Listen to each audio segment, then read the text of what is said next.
Hi, Emma. Hi, Claire. Hi, Emmy. We're going to continue with our story, but I wanted to show you our friends are under the weather today.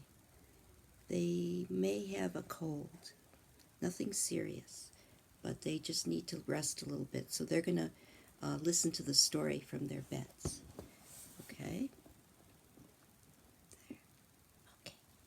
So we are on chapter 6, and it's called The Wounded Squirrel.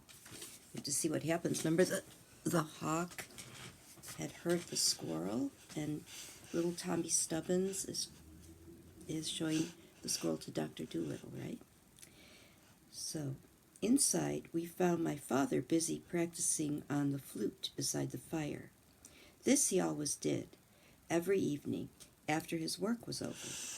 The doctor immediately began talking to him about flutes and piccolos and bassoons, and presently my father said, "Perhaps you perform upon the flute yourself, sir. Won't you play a tune?" "Well," said the doctor, "it is a long time since I touched the instrument, but I would like to try. May I?" Then the doctor took the flute from my father and played and played and played. It was wonderful. My mother and father sat as still as statues, staring at the ceiling as though they were in church, and even I, who didn't bother much about music except on the mouth organ, that's a harmonica, even I felt all sad and cold and creepy and wished I had been a better boy. "Oh, I think that was just beautiful," sighed my mother when at length the doctor stopped. "You are a great musician, sir," said my father, "a very great musician. Won't you please play something else?" "Why, certainly," said the doctor. "Oh, but look here, I've forgotten all about the squirrel." "I'll show him to you," I said. "He is upstairs in my room." So I led the doctor to my bedroom at the top of the house and showed him the squirrel in a packing case filled with straw.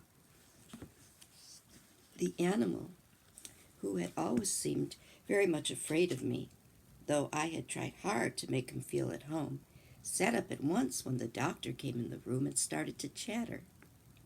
The doctor chattered back in the same way, and the squirrel, when he was lifted up to have his leg examined, appeared to be rather more pleased than frightened. I held a candle while the doctor tied the leg up in what he called splints, which he made out of matchsticks with his penknife. "I think you will find that his leg will get better now in a very short time," said the doctor, closing up his bag. "Don't let him run about for at least 2 weeks yet, but keep him in the open air and cover him up with dry leaves if the nights get cool. He tells me he is rather lonely here, all by himself, and is wondering how his wife and children are getting on. I have assured him that you are a man to be trusted, and I will send a squirrel who lives in my garden to find out how his family are and bring him news of them. He must be kept cheerful at all costs. Squirrels are naturally a very cheerful, active race. It is very hard for them to lie still doing nothing. But you needn't worry about him. He will be all right." Then we went back again to the parlor, and my mother and father kept him playing the flute till after 10 o'clock. Although my parents both liked the doctor tremendously from the first moment that they saw him, and were very proud to have him come and play to us, for we were terribly poor, they did not realize then what a truly great man he was one day to become. Of course now, when almost everybody in the world has heard about Dr. Dolittle and his books, if you go to that little house in Puddleby where my father had his cobbler's shop, you would see set in the wall over the old-fashioned door a stone with writing on it which says, John Dolittle, the famous naturalist, played the flute in this house in the year 1839. I often look back upon that night long, long ago, and if I close my eyes and think hard, I can see the parlor just as it was then. A funny little man in coattails, with a kind round face, playing away on the flute in front of the fire. My mother on one side of him, and my father on the other, holding their breath and listening to with their eyes shut. Myself with Jip, squatting on the carpet at his feet, staring into the coals, and Polynesia perched on the mantelpiece beside his shabby high hat, gravely swinging her head from side to side in time to the music. I see it all, just as though it were before me now.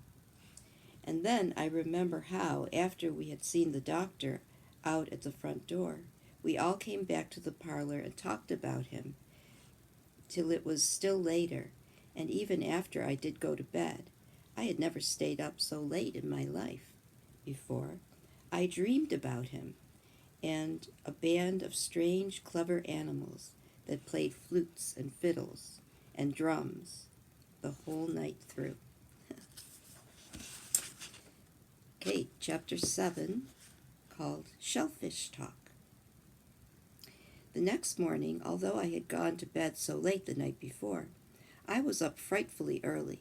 The first sparrows were just beginning to chirp sleepily on the slates outside my attic window when I jumped out of bed and scrambled into my clothes. I could hardly wait to get back to the little house with the big garden to see the doctor and his private zoo. For the first time in my life, I forgot all about breakfast, and creeping down the stairs on tiptoe so as not to wake my mother and father, I opened the front door and popped out into the empty, silent street. When I got to the doctor's gate, I suddenly thought that perhaps it was too early to call on anyone, and I began to wonder if the doctor would be up yet. I looked into the garden. No one seemed to be about, so I opened the gate quietly and went inside. As I turned to the left to go down a path between some hedges, I heard a voice quite close to me say, "Good morning, how early you are." I turned around, and there, sitting on the top of a privet hedge, was a gray parrot, Polynesia. "Good morning," I said. "I suppose I am rather early. Is the doctor still in bed?" "Oh, no," said Polynesia. "He has been up an hour and a half. You'll find him in the house somewhere. The front door is open. Just push it in and just push it and go in. He is surely to be in the kitchen cooking breakfast, or working in his study. Walk right in. I am waiting to see the sun rise. But upon my word, I believe it's forgotten to rise. It is an awful climate, this. Now, if we were in Africa, the world would be blazing with sunlight at this hour in the morning. Just see that mist rolling over the cabbages. It is enough to give you rheumatism to look at it. Beastly climate, beastly. Really, I don't know why anything but frogs ever stay in England. Well, don't let me keep you. Run along and see the doctor." Yep, in England, it rains a lot, and it's gray a lot. Sometimes the sun comes out, which is very nice, but it's a rainy country. When I opened the front door, I could smell bacon frying. I made my way into the kitchen. There I discovered a large kettle boiling away over the fire with some bacon and eggs in a dish upon the hearth. It seemed to me that the bacon was getting all dried up with that heat. So I pulled the dish a little farther away from the fire and went in through the house looking for the doctor. I found him in his study.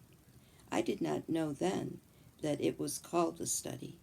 It was certainly a very interesting room, with telescopes and microscopes and all sorts of other strange things, which did not understand about, but wished I did.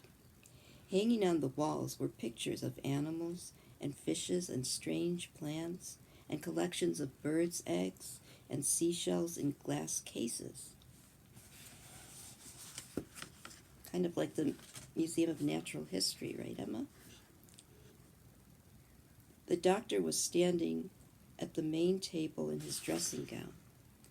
At first I thought he was washing his face. He had a square glass box before him full of water. He was holding one ear under the water while he covered the other one up with his left hand. As I came in, he stood up. "Good morning, Stubbins," he said. "Going to be a nice day, don't you think? I've just been listening to the whiff-waff. But he is very disappointing. Very." "Why?" I said. "Didn't you find that he has any language at all?" "Oh, yes," said the doctor. "He has a language, but it is such a poor language. Only a few words, like yes and no and hot and cold. That's all he can say. It's very disappointing. You see, he really belongs to two different families of fishes. I thought he was going to be tremendously helpful." "Well, well." "I suppose," I said, "that means he hasn't very much sense, if his language is only 2 or 3 words." "Yes, I suppose it does. Possibly it is the kind of life he leads. You see, they are very rare now, these whiff-waffs. Very rare and very solitary. They swim around in the deepest parts of the ocean entirely by themselves, always alone. So I presume they really don't need to talk much. Perhaps some kind of a bigger shellfish would talk more," I said. "After all, he is very small, isn't he?" "Yes," said the doctor, "that's true. Oh, I have no doubt that there are shellfish who are good talkers. Not the least doubt. But the big shellfish, the biggest of them, are so hard to catch. They are only to be found in the deep parts of the sea, and as they don't swim very much, but just crawl along the floor of the ocean most of the time, they are very seldom taken in nets. I do wish I could find some way of going down to the bottom of the sea. I could learn a lot if I could only do that. But we are forgetting all about breakfast. Have you had breakfast, Stubbins?"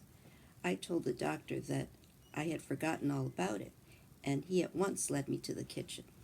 "Yes," he said, as he poured the hot water from the kettle into the teapot. "If a man could only manage to get right down to the bottom of the sea and live there a while, he would discover some wonderful things, things that people have never dreamed of." "But men do go down, don't they?" I asked. "Divers and people like that?" "Oh, yes, to be sure," said the doctor. "Divers go down. I've been down myself, in a diving suit, for that matter. But they only go where the sea is shallow. Divers can't go down where it is really deep. What I would like to do is go down to the great depths, where it is miles deep. Well, well, I dare say I shall manage it some day. Let me give you another cup of tea."